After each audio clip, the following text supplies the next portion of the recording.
Hello everyone. Welcome to my channel. ఆహ్, ఇప్పటివరకు నా ఛానల్ సబ్స్క్రైబ్ చేసుకోకపోతే ప్లీజ్ సబ్స్క్రైబ్ మై ఛానల్. ఆహ్, సో, ఈరోజు టాపిక్ ఏంటంటే చాలామంది నా ఫ్రెండ్స్ వాళ్ళ బ్రదర్స్ గానీ, కొంతమంది ఫ్రెషర్సు నన్ను అడుగుతున్నారు ఏమని అనేసి నాకు కొంచెం నాలెడ్జ్ లేదు. కోడింగ్ నాలెడ్జ్ లేదు. అప్పుడు నేను ఏ ఏ కైండ్ ఆఫ్ టెక్నాలజీ నేర్చుకోవాలి? ఏ కంపెనీలో వర్క్ జేయాలి? స్టార్టప్‌లో చేస్తే మంచిదా? లేదా మిడ్ లెవెల్‌లో చేస్తే మంచిదా? కార్పొరేట్‌లో చేస్తే మంచిదా? అని అడుగుతున్నారు. వాటి కోసం అని చెప్పేసి నేను ఒక వీడియో చేస్తున్నాను. ఆ వీడియోని ఇది. సో, ఇప్పుడు ఈ ఫ్రెషర్ లెవెల్ అంటే అందరికీ ఎప్పుడు ఏమి రాదు. అందరం నేర్చుకోవాల్సిందే. నేర్చుకోవాలంటే ఖచ్చితంగా మీరు స్టార్టప్‌లోనే ఫస్ట్ జాయిన్ అవ్వాలి. స్టార్టప్‌లో జాయిన్ అవ్వాలి అనంటే అదొక బేస్‌మెంట్ లాగా వర్క్ అవుతది మీకు. మీకు ఏం నాలెడ్జ్ లేదు కాబట్టి మీకు నేర్చుకోవడానికి చాలా స్కోప్ ఉంటదిక్కడ. అందుకే స్టార్టప్‌లో మీరు జాయిన్ అవుతే గనుక మంచిగా నేర్చుకోవచ్చు. దాన్ని బట్టి మీరు ఈ మీది లైఫ్ స్టార్ట్ అయ్యేది అక్కడి నుంచన్నట్టు. మీరు ఫ్రెషర్‌గా జాయిన్ అవుతున్నారు ఒక కంపెనీలో అంటే ఆ టెక్నాలజీ మీదనే మీ ఇంకా కంటిన్యూ కెరీర్ అంతా నడుస్తది ఎక్కువ. సో, మీరు గనక మధ్యలో స్విచ్ అవుదాము, జంపింగ్‌లు చేస్తాము. ఇప్పుడు టెస్టింగ్ నుంచి కోడింగ్ పోతా, కోడింగ్ నుంచి కోడింగ్ నేర్చుకోవడం అంటే చాలా టైం పడతది. మీరు టెస్టింగ్ నుంచి కోడింగ్ పోవాలనుకుంటే మీరు మళ్ళీ నాలెడ్జ్ గెయిన్ చేసుకోవాలి. అదే నాలెడ్జ్ అనేది మీ స్టార్టప్‌లో గనక జాయిన్ అయితే మీకు అంత నాలెడ్జింగ్ ఉంటది. ప్లస్ అక్కడ నుంచి మీరు మల్టీ టాస్క్ కూడా చేసుకోవచ్చు. సో, సో, ఇక్కడ స్కోప్ అయితే ఎక్కువ ఉంటది. అందులో మళ్ళీ ఇక్కడ స్టార్టప్‌లో మెయిన్ అడ్వాంటేజ్ ఏందంటే ఫ్రెండ్లీ ఎన్విరాన్మెంట్ ఉంటదన్నట్టు. మీరు ఏదన్నా గాని ఏమైనా డౌట్స్ వచ్చినా సీనియర్స్ గాని అంతా హెల్ప్‌ఫుల్‌గా ఉంటారు. ఈవెన్ హైయర్ మేనేజ్మెంట్‌తో కూడా మీరు డైరెక్ట్‌గా మాట్లాడేంత ఛాన్స్ కూడా మీకుంటది. ఆ తర్వాత మీరు all type of technology learning scope ఉంటది. మీకు డాట్‌నెట్ అయినా, సి షార్ప్ అయినా, లేకపోతే సిస్క్యూఎల్ అయినా, ఫ్రంట్ ఎండ్ జావాస్క్రిప్ట్, జేక్వెరీ అయినా, ఆంగులర్ జేఎస్ అయినా, ఏ టెక్నాలజీ నేర్చుకోవాలనుకున్నా గానీ మీకు అంతా మీకే ఉంటదన్నట్టు. మీకు రైట్స్ గానీ, మీరు డైరెక్ట్‌గా చేయడానికి అథారిటీస్ ఎక్కువగా ఏముండయి. మీరు ఆ టెక్నాలజీ మీ ఆ ప్రాజెక్ట్‌కి సూట్ అవుతుందంటే డైరెక్ట్‌గా ఇంప్లిమెంట్ చేసేయొచ్చు. కాకపోతే లైసెన్స్‌లన్నీ మీరు కొనుక్కోవాలి. సో, దాన్ని బట్టి ఉంటదన్నట్టు. Project build, development end to end అంతా మీకే హ్యాండ్ ఓవర్ చేస్తారు. హ్యూమన్ రిసోర్స్ అనేది తక్కువుంటది కాబట్టి, రిసోర్సులు తక్కువున్నప్పుడు అల్టిమేట్‌గా టీమ్‌కి 3-4 మెంబర్స్ మాత్రమే వర్క్ చేస్తారు. సో, అల్టిమేట్‌గా వర్క్ అనేది కూడా మీ మీద ఎక్కువ పడతది. స్టార్టప్‌లో ఉన్నప్పుడు మీకు ప్రెషర్ ఎక్కువుంటది. బట్ ప్రెషర్‌ని మీరు ప్రెషర్ కాకుండా మీరు ఒక ప్లెజర్‌గా తీసుకుంటే ఆహ్, ఆహ్, మంచి వేలో ఎళ్తారు మీరు ముందుకి. లేకపోతే అక్కడ నుంచి డిస్కంటిన్యూ అయ్యే ఛాన్స్ ఉంటది. ప్రెషర్ అంటే చాలా ప్రెషర్ ఉంటది. కొన్ని స్టార్టప్స్‌లలో కొంచెం బాండ్ లాంటివి ఉంటాయి. వాడు బాండ్ కొంచెం చూసి కట్టండి, మనీ పే చేద్దాం అట్లాంటివి కాకుండా కొంతమంది బాండ్ అడుగుతుంటారు. స్టార్టప్‌లో కొంచెం ఎక్కువ రోజులు ఉండాలి కాబట్టి స్టార్టప్స్ ఏం చేస్తాయంటే కొంచెం రాయించుకుంటాయి బాండు. మీకు జెన్యూన్ అనిపిస్తే మాత్రం బాండ్ రాసేయండి. తప్పేం లేదు అందులో. 3 ఇయర్స్, 4 ఇయర్స్ మీరు ఫ్రెషరే కాబట్టి 3 ఇయర్స్ రాసినా 3 ఇయర్స్ ఎక్కువ. 3 ఇయర్స్ తర్వాత కూడా మీరు చేసుకోవచ్చు. తర్వాత మీరు బ్రేక్ చేయాలన్నా కూడా బ్రేక్ చేసుకోవచ్చు. దాన్ని ఫాలో మీ కంపెనీ నార్మ్స్ బట్టి మీరు బ్రేక్ చేసుకొని వెళ్ళిపోవచ్చు. దాని ప్రాబ్లమ్ ఏమి ఉండదు. డిసడ్వాంటేజ్ ఏందంటే మీకు లో సాలరీ ఉంటది. అండ్ మేనేజ్మెంట్ కూడా పూర్ ఉంటది మీకు. కొంచెం రెస్పాన్స్ అనేది డిలే ఉంటాయి ఎక్కువ. రూల్స్ అనేవి ఎక్కువ స్ట్రిక్ట్ ఏమి ఉండయి. ఫ్రెండ్లీ ఎన్విరాన్మెంట్ కాబట్టి మీకు రూల్స్ అయితే అంతగా పెద్దగా ఏమి వర్తించవు.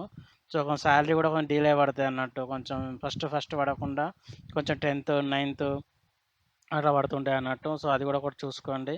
హాలిడేస్ అనేవి కొంచెం ప్రాజెక్ట్ డిపెండెన్సీ మీ మీద ఎక్కువ ఉండేసరికి మీకు ఎక్కువ అంతకు అనుకున్నంతగా లీవ్స్ ఇవ్వకపోవచ్చు. అది కూడా ఒకసారి చూసుకోండి. ఇప్పుడు మిడ్ లెవెల్‌కి వచ్చేసామనుకోండి. మిడ్ లెవెల్‌లో మీకు కొంచెం నాలెడ్జ్ ఉండాలి. కొంచెం నాలెడ్జ్ ఉండాలి. మిగిలిన నాలెడ్జ్ అనేది కంపెనీ మీకు ట్రైన్ చేస్తది ప్రాజెక్ట్ మీద. దాని మీద బట్టి మీరు వర్క్ చేయాల్సొస్తది గోయింగ్ ఫార్వర్డ్. ఆ తర్వాత మీకు మేనేజ్మెంట్ అనేది ఓకే. ఉంటదంతే. మరీ అంత ఫ్రెండ్లీగా ఉండరు. మరీ అంత ఆహ్, ఆహ్, దూరంగా ఉండరు. కొంచెం మంచిగానే ఉంటారు. ఓకే ఫ్రెండ్లీ అన్నట్టు. మీకిక్కడొచ్చేసి స్కోప్ ఆఫ్ వర్క్ అన్నది కూడా అంత ఓకే మిడ్ లెవెల్‌లో ఉంటది. మీకు సపోర్ట్ ప్రాజెక్ట్‌లు ఎక్కువుంటాయి. కొంచెం నేర్చుకోవడానికి తక్కువ ఉంటది scope. So, only bug fixing గాని, రిక్వైర్మెంట్ గ్యాదరింగ్, ఫీచర్స్ యాడింగ్ మాత్రమే ఉంటాయి ఇందులో. అదొకటి చూసుకోండి. ఇందులో ప్రాజెక్ట్ బిల్డ్ గాని, డిప్లాయ్‌మెంట్ గాని మీకెక్కువగా ఇవ్వకపోవచ్చు. ఎందుకంటే టీమ్ లీడ్ వాళ్ళే ఎక్కువ చేస్తుంటారు మిడ్ లెవెల్‌లలో. సో, అదొకటి చూసుకోండి. సో, డిసడ్వాంటేజ్ ఏమంటే కొంచెం సాలరీ తక్కువుంటది. అంటే మరీ స్టార్టప్‌లో ఉన్నంత తక్కువుండదు. కొంచెం ఎక్కువుంటది. సో, మీకు సరిపడేంత సాలరీ వస్తది. లెర్నింగ్ స్కోప్ కూడా తక్కువుంటది. సో, ఇలాంటి దాంట్లో ఏం చేయాలంటే ఎక్స్‌పీరియన్స్ తెచ్చుకోవాలి. చలో మళ్ళా బయటపడాలి. వేరే కంపెనీకి అన్నట్టుగా ఉండాలి. సో, ఫస్ట్‌లో మీరు ఎన్ని స్విచెస్ కొడితే మీరు మీ ఆఫ్టర్ మ్యారేజ్ సెటిల్ అయ్యేదాకా వరకు మీకు కొంచెం మంచి ప్యాకేజ్ ఉంటదండి. సో, ఒక ఒక చెప్పుకోదగ్గ సాలరీ అయితే ఉంటది మీకు. ఒక 3-4 ఇయర్స్ కంపెనీస్ మారిన తర్వాత. ఆ తర్వాత వర్క్ ఫ్రమ్ సపోర్ట్ ప్రాజెక్ట్స్ అన్నట్టు. మీకు ఎక్కువ సపోర్ట్ ప్రాజెక్ట్ మీదనే వర్క్ చేయడానికి ఆస్కారం ఉంటదిక్కడ. ఎక్కువ కొత్త ప్రాజెక్టులు స్క్రాచ్ నుండి డెవలప్‌మెంట్ చేయడానికైతే దొరికాయి మీకు. అది కూడా మైండ్‌లో పెట్టుకోండి. లిమిటెడ్ రూల్స్ అన్నట్టు. కొంచెం ఈ రూల్స్ అంటే చూసి చూడనట్టుగా ఉంటారు. పెద్దగా రూల్స్ అయితే వీళ్ళకి వర్తించవు. ఏదో ఏదో ఉన్నది గదా అన్న ఉంటది. పేరుకి నామకే వాస్తు అన్నట్టుగా ఉంటది. ఆ తర్వాత బేస్డ్ ఆన్ నార్మ్స్ ప్రకారంగానే హాలిడేస్ ఇస్తారన్నట్టు ఇవి. వాళ్ళకు క్యాలెండర్ ఉంటది. ఆ క్యాలెండర్ బేస్డ్ వేసుకొని ఉంటుంది. కానీ అప్పుడప్పుడు మారుతుంటాయి. సో, ఎందుకంటే కొంచెం అటు ఇటు అవుతుంటాయి గదా! బేస్డ్ ఆన్ ఈ మిడ్ లెవెల్‌లో కొన్ని హాలిడేస్ వచ్చేసి మనకు వీకెండ్ సాటర్‌డే, సండేస్ అన్ని సాటర్‌డే, సండేస్‌లో ఉండకపోయినా second Saturday and fourth Saturday కొన్ని హాలిడేస్ ఇస్తాయి. కొన్ని ఇయ్యవు అట్లుంటాయి. స్టార్టప్‌లో అయితే అసలు కొన్ని హాలిడేస్ వీకెండ్‌లో గూడా వర్క్ జేయాల్సొస్తది. అవి జూసుకోండి కొంచెం. సాటర్‌డే గూడా వర్కింగ్ డే ఉంటది. మిడ్ లెవెల్‌లో మాత్రము ఓన్లీ సెకండ్ సాటర్‌డే గానీ, ఫోర్త్ సాటర్‌డే గానీ హాలిడేస్ ఇస్తారు. సండే ఎట్లాగో హాలిడే. సో, కార్పొరేట్ అంటే ఇగ కార్పొరేట్ దునియా అంతా అలా ఇదంతా అలాగుంటదిగ. ఈ 2 వేరు కార్పొరేట్ దునియా అంటారు దీన్ని. ఇగ కార్పొరేట్‌లోకొచ్చినామంటే అంతా మారిపోతది. కట్టు, బట్టు, వేషధారణ మొత్తం హెయిర్ స్టైల్ అన్నీ మారిపోతాయి. ఇక్కడికి రాంగానే. లాంగ్వేజ్ గూడా ఆటోమేటిక్‌గా మారిపోతాయి. ఇక్కడ కార్పొరేట్‌లో వచ్చి బాగా కమ్యూనికేషన్ చూస్తారండి. బాగా కమ్యూనికేషన్ ఎక్కువ మంచిగుండాలే. ఇంగ్లీషు కొంచెం మంచిగుండాలే. కమ్యూనికేషన్ మేనేజబుల్ ఉన్నా గానీ మీరు కోడింగ్‌లో కానీ, నాలెడ్జ్‌లో కొంచెం మంచిగున్నా యూ కెన్ సర్వైవ్ అన్నట్టు. అంతేగాని ఓన్లీ కమ్యూనికేషన్ స్కిల్స్ ఉంటే సరిపోతది. మేనేజ్ చేస్తే సరిపోతది అనుకుంటే కష్టం. సో, మీరు కోడింగ్‌లో నాలెడ్జ్ గావాలి. ప్లస్ కోడింగ్ టైంలో ప్లస్ టెక్ సపోర్ట్ గానీ, లేదా టెస్టింగ్ గానీ, అలాంటి వాటిలోకెళ్ళాలన్నా కమ్యూనికేషన్ ఎక్కువ ఉండాలి కొంచెం. బట్ మేనేజబుల్‌గా ఉండాలంటే మాత్రం కోడింగ్‌లో ఎక్కువ వచ్చుండి, కొంచెం వర్క్ బాగా చేస్తే సరిపోతది. మీ మేనేజర్‌ను కొంచెం మంచిగా చూసుకుంటే సరిపోతదండి. ఇంకోటి ఇక్కడ మీకు ఫ్రెండ్లీ ఎన్విరాన్మెంట్ వచ్చేసి మొత్తం టీమ్ మీద డిపెండ్ అయి ఉంటది. మీరు ఎంత మంచి ప్రాజెక్ట్ ఉండి, ఎంత మంచిగా టీమ్ అన్నా గానీ, మీ రిపోర్ట్ మేనేజర్ కొంచెం నసగాడైతే మాత్రం ఖచ్చితంగా మీరు డేంజర్‌లో ఉన్నట్టే. మీరు మీ మేనేజర్ మంచిగుండాలి. మీ చుట్టుపక్కల ఉన్న టీమ్స్ మంచిగుండాలి. అప్పుడు ప్రాజెక్ట్ మంచిగుండాలి. ఈ 3 మంచిగుంటేనే మీరు కంపెనీ మంచిగున్నట్టు. మీరు కంపెనీ బాలేదు అనేది గాదు. కంపెనీ గురించి మీకు పక్కన పెట్టండి. బట్ మీకు మేనేజరు వీళ్ళందరూ వీళ్ళందరూ మంచిగుంటేనే మీకు కంపెనీ గూడా మంచిగా అనిపిస్తది.